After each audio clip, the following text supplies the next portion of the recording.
अच्छा स्वामी जी, एक और बात बड़ी इंपॉर्टेंट है, वो ये कि हम हर किसी को दूसरे की थाली का खाना बड़ा पसंद आ रहा होता है। तो हिंदुस्तानियों को इस टाइम वेस्टर्न वर्ल्ड का खाना, बर्गर हो गया, पिज्ज़ा हो गया, घर घर पर पहुंच रहा है, और हमारे मिलेट्स उनको बहुत पसंद आ रहे हैं, हमारा योग उनको हाँ, बहुत ये पसंद आ बहुत रहा है। ध्यान दिलाया अपने जंक फूड, फास्ट फूड। तो स्वामी जी, कहीं मिलेट्स लंच करवाया जा रहा है, कहीं लोग योग कर सही है। रहे हैं। तो और ऑर्गेनिक फूड की दुनिया भर में इस वक्त डिमांड बढ़ रही है। हमारे प्रधानमंत्री भी चाहते हैं कि ऑर्गेनिक फूड जो है वो घर घर पहुंचे। तो थायराइड में कौन कौन सा ऑर्गेनिक फूड जो है वो ज्यादा काम करता है? जितना भी मिलेट्स है, आपने बहुत अच्छी बात पर ध्यान आया। जंक फूड, फास्ट फूड, उल्टा पुल्टा खाना पीना, ये सब विदेशी खाना, विदेशी पीना, विदेशी जीवन पद्धति, वो अपनी स्वदेशी जीवन पद्धति को, सनातन जीवन पद्धति को, सात्विक और वैज्ञानिक जीवन पद्धति को अडॉप्ट कर रहे हैं। एक तो ये तो ओबिसिटी के लिए बता दिया, बाकी थायराइड के कारण से फिर पेट पर भी असर पड़ता है, पाचन तंत्र पर भी, और पूरा जो मेटाबॉलिज्म में गड़बड़ हो जाता है। तो एक तो पवन मुक्त आसन जरूर किया करें। ये कुछ आसन तो ऐसे मैं कहता हूँ सब कर सकते हैं, पवन मुक्त आसन और थोड़ा और उत्तान स्वामी जी, ये जो पादासन, इस वक्त हम तस्वीरें दिखा रहे हैं, अगर आप देख पा रहे हो, वो भी मिलेट्स कपालभाति लंच के की साथ। जो मैं बात कर रहा था, तो ये मिलेट्स लंच हो रहा है। हमारे विदेश मंत्री एस जयशंकर जी मेरे साहब भाई। भी इस लंच में मौजूद थे। अमेरिका में मिलेट्स लंच का आयोजन हुआ, यानी जी मोटे जी। अनाज से जो बना हुआ खाना है, जिसकी डिमांड इस वक्त स्वामी जी पूरी दुनिया में भी है, और आप रोज उसके बारे में लोगों से कहते हैं। बाजरा खाओ, वज्र जैसे हो जाओ। रागी खाओ, सब रोगों से मुक्त हो जाओ। मकई खाओ, B12 की जो डेफिशिएंसी है उसको हटाओ, भगाओ। जितने भी रागी, बाजरा, जवार, कल हम जौ के बारे में बता रहे थे, जौ खाओ, किडनी के रोग भगाओ। कितनी अच्छी बात है। मिलेट ईयर में भारत बहुत बड़ी भूमिका बना सकता है, निभा सकता है। देखो, मैं तो कहता हूं आने वाले 10 सालों तक भारत पुरुषार्थ की बात करे और पुरुषार्थ से अर्जित अर्थ को समर्थ भारत बनाने में लगाए, और पूरी दुनिया में जो ऑर्गेनिक फूड का ट्रेंड बढ़ रहा है, पूरी दुनिया में जो मिलेट्स का ट्रेंड बढ़ रहा है, भारत से ज्यादा मिलेट्स कोई दुनिया का देश पैदा ही नहीं कर सकता। उसके लिए थोड़ा एक गर्म तासीर वाला वातावरण चाहिए, उसके लिए 6 ऋतुएं चाहिए, वो भारत में होती हैं। तो पूरी दुनिया को मिलेट सप्लाई करने वाला भारत ही हो सकता है। हम आईटी में तो आगे हैं, हम साइंस टेक्नोलॉजी में आगे हैं, हेल्थ एजुकेशन में, वेलनेस में भी पूरी दुनिया का नेतृत्व भारत को ही करना, और इसी के लिए हमने पतंजलि वेलनेस का, योग का, आयुर्वेद का, एक प्राकृतिक चिकित्सा का नव आंदोलन, नव उन्मेष हमने इंडिया टीम के माध्यम से भी शुरू कर रखा है। ये जो एग्रीकल्चर है ना, ये बहुत बड़ा, कृषि और ऋषि की संस्कृति ही भारत की मूल प्रकृति है। तो हम मिलेट्स में 7 दिन हम कम से कम एक रूटीन बना ले, जैसे मैंने बनाया हुआ है। एक दिन बाजरे की, वैसे बाजरा में थोड़ा सा ज्यादा भी खा लेता हूं, एक दिन रागी की, एक दिन जवार की, एक दिन मकई की, एक दिन चौलाई सिंघाड़ा की, ऐसे एक एक दिन बांट रखा हमने।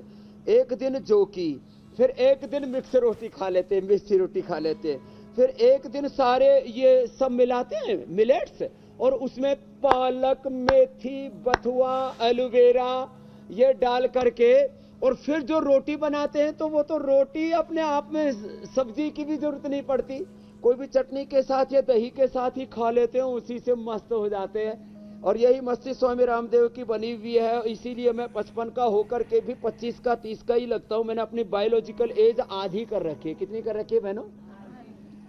तो तुम भी योग करोगी तो कभी बूढ़ी, सबके चेहरे पर मुस्कान आ गई है। वैसे आपने थोड़ी सी अपनी बढ़ा के जैसे बताई है। ज्योत्सना जी और मीनाक्षी जी, वैसे हुसैन भाई आप भी। ठीक है स्वामी जी, ठीक है। स्वामी जी देखिए, सर्दियां हो या कोई भी मौसम हो, तो सबसे पहले हमारी स्किन जो है वो उससे मुकाबला करती है। तो सर्दियों में भी स्किन सबसे पहले ठंडी हवाओं के से टकराती है। ऐसे में स्किन सबसे ज़्यादा अफेक्टेड होती है, स्किन ड्राई हो जाती है। और थायराइड की परेशानी जिनको है, उनको तो स्किन से जुड़ी कई और परेशानियां हो ड्राई स्किन जाती के हैं। लिए एक तो गाय का घी खाया करें, गाय का घी खाएं, और ये अलग अलग प्रकार के बॉडी लोशन, क्रीम, पाउडर लगाते हैं। हमने भी बना रखा है beauty, Patanjali beauty cream, anti wrinkle cream, anti ageing cream, gold cream और बॉडी लोशन। लेकिन सबसे अच्छा है गाय का घी। इसको खाओ भी 1 चम्मच खा लो, सुबह सुबह मक्खन खा लो तो उससे बढ़िया कोई नहीं सकता, इसलिए हमने गाय ही पाल रखी है यहाँ पर। सुबह सुबह हम मक्खन खाते हैं 1 चम्मच। 1 चम्मच मक्खन खाओ, 1 चम्मच गाय का घी खाओ, या 1 चम्मच वर्जिन कोकोनट ऑयल ले लो सुबह सुबह। और सबसे अच्छा है आंवला, एलोवेरा और गिलोय। आजकल तो गिलोय में ना उसका सफेद सफेद उसके अंदर जम जाता है, वो एंटी एजिंग है, सबसे बड़ी चीज है वो, और उससे हड्डियां भी मजबूत होती है, और 100 साल तक आपको ना हड्डियों की प्रॉब्लम होगी। रस, रक्त, मांस, मेद, अस्थि, मज्जा, शुक्र, सप्त धातु और 8वीं ओज इम्यूनिटी, वो भी आपकी एकदम पुष्ट होगी, बुष्ट होगी उससे। तो आंवला, एलोवेरा, गिलोय का सेवन क्या करें। एलोवेरा पीने से, एलोवेरा लगाने से भी स्किन बहुत अच्छी रहती है। और ये जो नेचुरल ऑयल्स हैं, और सुबह सुबह जैसे मैंने कहा, चाहे आप गाय का घी खा लो, चाहे वर्जिन कोकोनट ऑयल ले लो, चाहे तिल का तेल ले लो, चाहे कुछ भी, ये 1 चम्मच जो है ना, ये चिकनाई जानी चाहिए स्किन के लिए, ये हड्डियों के लिए, ये ब्रेन के लिए बहुत जरूरी। नहीं तो अल्जाइमर, ब्रेन डिमेंशिया और पार्किंसन, ये रोग बहुत हो रहे हैं, इनसे भी बच जाएंगे। तो आपने स्किन का पूछा, मैंने कई साल स्वामी जी फटी एड़ियां रह गई। और खुश रहा करें, खुश रहने से ना आदमी के, हाँ वो, हाँ उसके लिए सरसों का तेल 100 ग्राम, 50 ग्राम उसमें देसी मोम और 5 ग्राम उसमें देसी कपूर, ये मिला के, हमने वैसे क्रय किल क्रीम भी बता रखी है, उसको पैर में लगा देते हैं ना, तो फिर स्वामी रामदेव की तरह ही आपकी पैर की एड़ियां कभी भी फटेंगी नहीं। जी, अगला विषय ले लेते हैं। अभी मैं सुबह सुबह नंगे पैर दौड़ के आया ना, तो थोड़ा सा अपनी एड़ियां चेक करने की जरूरत पड़ गई आपकी एड़ियां देखकर। ठीक है अभी ठीक है। अच्छा स्वामी जी, थायराइड होने पर ओबेसिटी और नाभि में तेल लगाया कर, उससे एड़ियां भी नहीं फटती और होठ भी नहीं फटते। मीनाक्षी जी दोस्तन, बिल्कुल आप ठीक कह रहे हैं। तेल लगाएं, घी लगाएं, बच्चों की जो मालिश होती है उसमें भी नाभि पे थोड़ा सा घी लगाया जाता है, उससे होठ भी नहीं फटते। Swami ji, obesity, diabetes, heart disease होने का खतरा केवल थायराइड होने की वजह से मंडराने लगता है। थायराइड पेशेंट इन खतरनाक बीमारियों से खुद को कैसे बचाएं? वैसे तो आपने बहुत सारे योगाभ्यास बता दिए, लेकिन अगर इनमें से सिलेक्टिव कोई 5 योग दर्शक जानना चाहे कि ये 5 तो करने ही करने हैं, तो वो 5 योग अभ्यास कौन से होंगे? देखो, भस्त्रिका, कपालभाति और उज्जाई प्राणायाम। भस्त्रिका, कपालभाति, उज्जाई, अनुलोम विलोम, भ्रामरी, ये तो करना ही करना है। फिर ये देखो 5 आसन,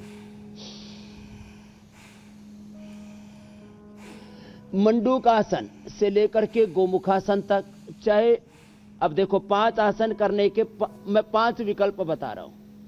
खड़े होकर के ताड़ासन, तिर्यक ताड़ासन, त्रिकोणासन, कोणासन, पादहस्तासन, वृक्षासन या गरुड़ासन। 5 आसन चाहे खड़े होकर के कर लो, 5 आसन चाहे लेट करके कर लो, सीधे लेट करके, उल्टे लेट के जो बैठ भी नहीं सकते, खड़े भी नहीं हो सकते अच्छे से, लड़खड़ाते रहते, बहुत तकलीफें हैं।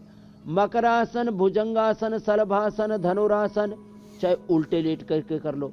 सीधे लेट करके जैसे मैंने बताया, पवन मुक्तासन, उत्तान पादासन, नौकासन, मरकटासन, सेतु बंधासन, और ओबीसीटी भी है तो अर्धलासन, पादवृत्तासन, द्विचक्रिकासन कर लो। और बैठ करके 5 आसन जो अभी हम बता रहे हैं यही कर लो।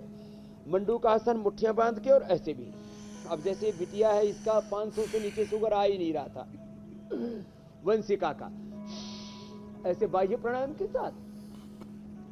Integrated yoga practice, diabetes, liver kidney की समस्या, piles, fissure, fistula, constipation, colitis, indigestion, skin की प्रॉब्लम, हार्ट की प्रॉब्लम, बीपी की प्रॉब्लम, इंडाइजेशन से लेकर के और तमाम तरह की इम्यूनिटी से लेकर के बहुत तरह की चैलेंजेस लाइफ में रहते हैं, स्किन की प्रॉब्लम, सबके लिए ये है सर्वरोग निवृत्ति योग।